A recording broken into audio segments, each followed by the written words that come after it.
If your PC takes more than 10 seconds to reach the desktop, you are making a massive mistake.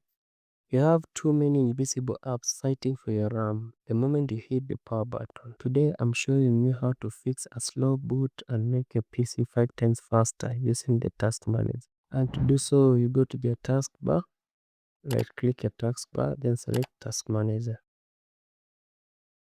After the window is open, or head over to startups, look at the column label startup impact here. Anything that is marked high here, you see from my side here there is no app that is high risk for my startup. But before I continue, I have an app that's very annoying when I boot, disconnectify. So let me disable it.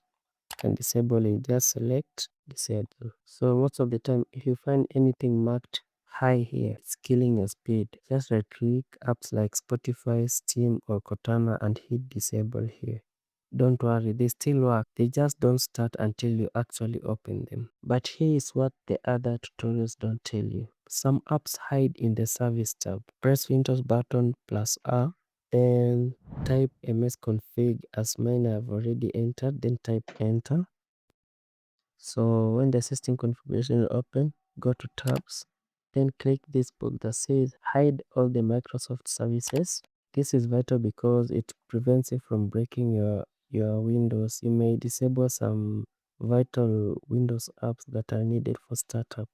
Then after you have disabled this, anything else that is remaining is junk. So you just select disable all. So as per now, there's no startup selected. This is the only secret to a true clean boot. By doing this, you're not just saving time, you're reducing the wear of your CPU and keeping your RAM fresh for the apps you actually want to use. Restart your PC now and you'll see the difference immediately. That's one mistake fixed, but if your PC is still acting up, you need to see my video on Windows God mode to unlock even deeper settings. Click here to watch the next one. Stay fast.